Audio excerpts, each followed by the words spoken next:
This is our quarterly update. Last one was in the fall, so here we go. So some great news. We are actually clipping along at a pretty significant amount of renovation and additions. If you drive by Lasser, the North Hills Middle School, all the walls are up, the roofs are starting to go on. A lot of the interior work is done in terms of the plumbing, mechanical, electrical. We'll talk about the Series 1 bonds. We'll talk a little bit about the progress, just where we're at with the design phases with Conant and Way, and then kind of some of those things that are happening now through the summer into the fall going forward. So again, for those watching at home, $200,155 was approved back in August of 2022. We call it Series 1, which is the first issuance of $94,045,000. We call it Series 2A. This is that $20 million, which really helps bridge some of the gaps that were there. And again, no fault to anybody other than interest rates still stay relatively low, taxable values are up. And if we can get some of these academic spaces online earlier than originally proposed, phenomenal. I know we met with the principals, Mr. Watts, myself, and others, kind of looking at bond updates, and they're very excited by the proposed additions, renovations going forward. And then the last part, Series 2B, would be in 2023, and we'll kind of outline what projects are still remaining for that going forward. From a committed standpoint, you're about $93.25 million, which means you met the Department of Treasury's 85% expenditure within the first 3 years. You've actually done it in the first 2 years, which is awesome going forward. So you're about a year ahead of schedule in terms of commitment for any arbitrage potential. So that first Series 1 and 2A, again, really, I'll call it Phase 1 was really the middle school's focus. It was getting North Hills and South Hills, because they're such large additions, that was the main focus of that first series or first phase. The second phase would be the expansions at Conant and Way. And then the other part of that would be the interior renovations at the 4 elementary schools, really to hit the fall of 23 to accommodate the K-5, 6, 8, and 9, 12. Additionally, piloting for technology, and part of the board review tonight is the piloting of furniture, which is ongoing forward. So where are we at? We've broken it down by construction. So again, committed to date, about $79 million, plus an additional $13 million of furniture, technology, contingency, escalation, et cetera, going forward. And so at the end of the day, you've done a great job of allocating those funds. Spent to date about $11.5 million on the right-hand side. What that means is we're cranking about $1.2 million, $1.3 million every single month in terms of payables. So congratulations to Ms. Hildebrand and her team for processing those applications with ourselves, with French Associates and Bart Mallow going forward. So again, we're right on pace. We're actually about 3 or 4 months ahead of schedule relative to where we're at. And again, in part because of that $20 million injection of cash to really get things done quicker. So we're at with overall contingency. So again, when you take a look at the approvals, so if I go back one slide, right now there's almost $80 million, and what that is the North Hills is $34.8 million. We are 100% bid out with that work. Same thing with South Hills. Conant, these are the additions for both Conant and Way, and then we still have another interiors package which will be coming, but to date you've awarded $79 million, which equates to about $7.9 million of contingency. Right now we're just over $1 million spent, and we're already out of the ground with 2 of the major projects. So again, if you look at what's happening over at South Hills, you'll see the cafetorium coming out of the ground. All the additions for the tech wings are now complete and are going to be coming closed here. So we're actually about 1.5% lower than what I consider to be industry standard relative to us to contingency spent to date. So a lot of that is kudos to the design team, to your facilities team, Ms. McDermott, Mr. Shulkin from a technology standpoint, to take the time in design, getting buy-offs from the principals, the user groups, ultimately through the board, to minimize any changes. A lot of these changes were more site related. Some of it was utilities, again, requests by the township, but at the end of the day, we're well ahead of, well under, I should say, of the anticipated normal spend rate for contingency of a project of this size.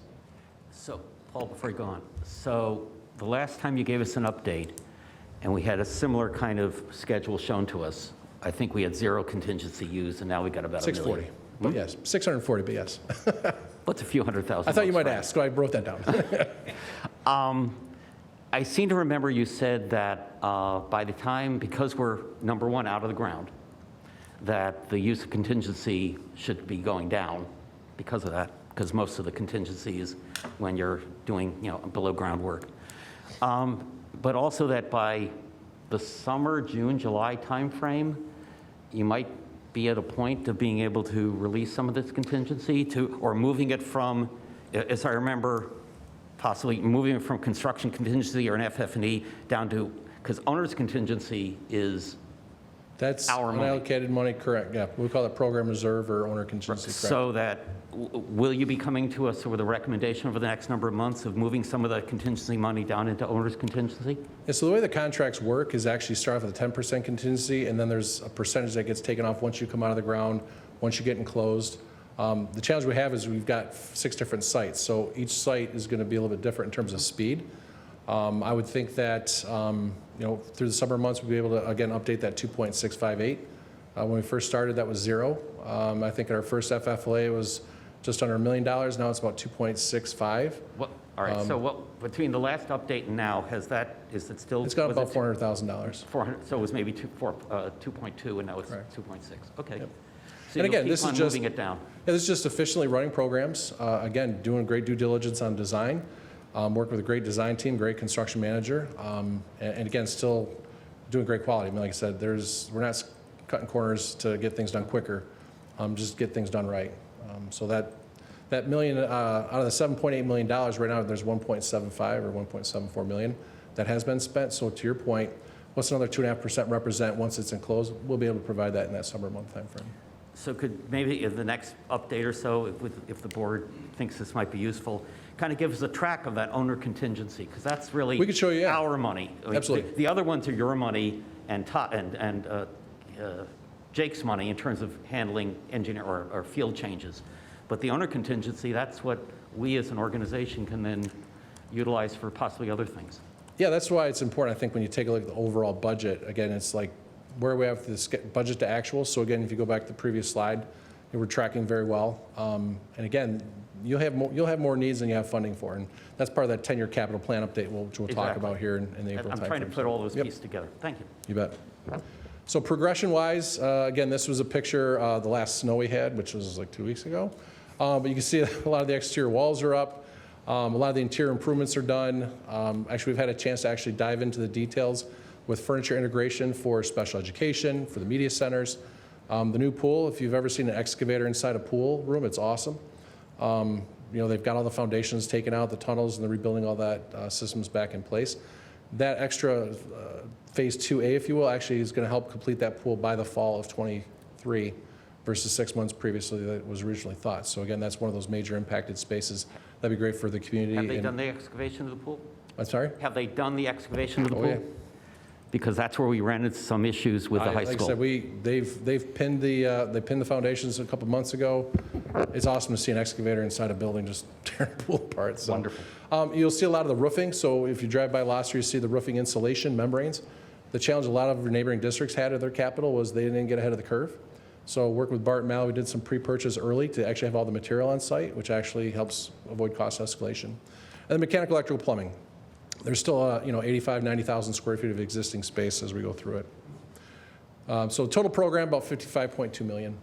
$38.9 million, again, this is a picture. You can kind of see some of the rebar with the outline. It's a little tough to see in this picture, but you start to see the walls coming out of the ground here if you drive by on Corton Road.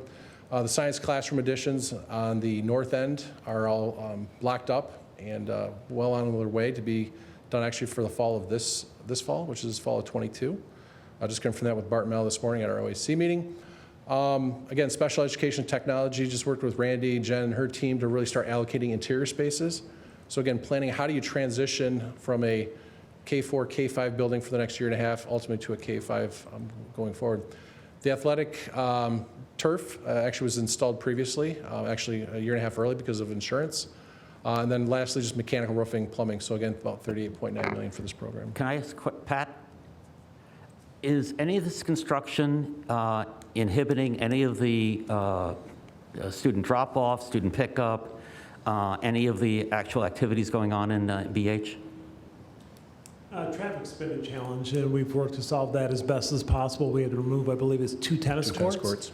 To ease some of the traffic issues. There's a hallway in the back that's closed off, so students have to take and adults take a different route. But everyone's managing. I mean, this is, part of the process to make sure we get everything open fall of 2023. Any noise issues? There was earlier, and my understanding was they built a sound box around it, So that would block help cutting. muffle the noise. Yeah. So some creative solutions to that issue. I do want to commend Mr. English and his staff. They've been great from a communication standpoint, working with Karen Huey and your team, getting information out to the parents, the students, the community members. I'm going to transition to Conant, and you'll recognize that this phasing plan is also up on the district's website. So again, this is also for BHMS, helping parents understand where the drop-offs and separations are. So this kind of shows you that highlighted in green, the areas that'll be done by the fall of '23. With the other interior renovations being done in the summer of '24 to not impact any academics going on. But you can see the 5-classroom addition. That's the lower right-hand side green that was recently approved. The cafeteria and gym addition, that's up by the baseball, softball diamond in the north. And again, a lot of the special education, technology, and furniture improvements. Expanded child center, that'll be in the '24 timeframe, which we talked about. And then lastly, there's roofing, interior finishes, more on the critical infrastructure. So about $16.7 million taking place. We haven't met with the PTOs. They have until the last day to have all their field events, which is great. So again, we're going to see some fencing going up, but there's going to be some access points, and by all means, we're going to keep child safety key and up front.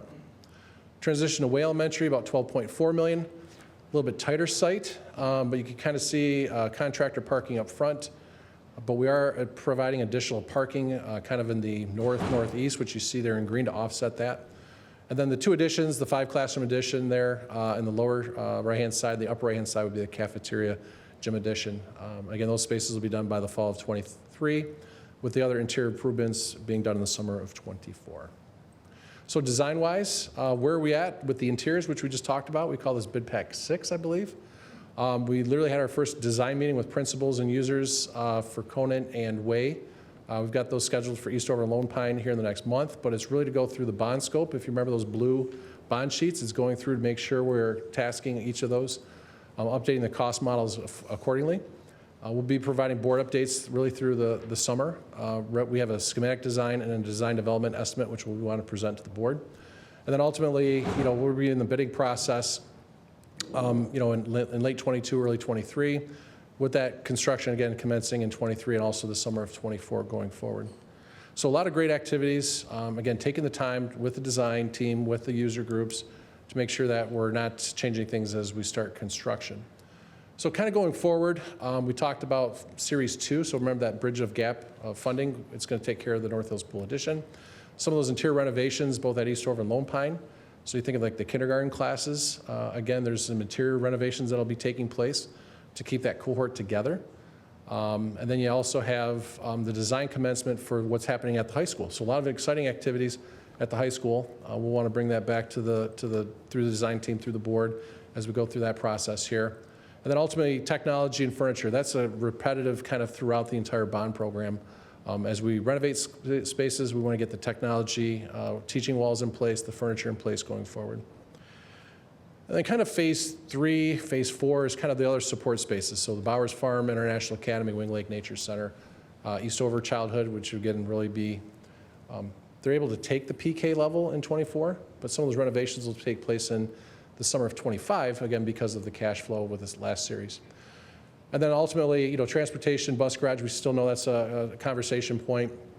And then obviously, what do we do with Fox Hills? What do you do with Lone Pine? There's some conversations with some potential collaboration partners, et cetera. And then lastly, just technology and furniture going forward. So for those at home, those in the attendance office, by all means, please go to the website. There's a plethora of information. What's happening, when's it happening, a lot of reporting that's coming out. So with that, I'd like to turn it back over to the board for any questions.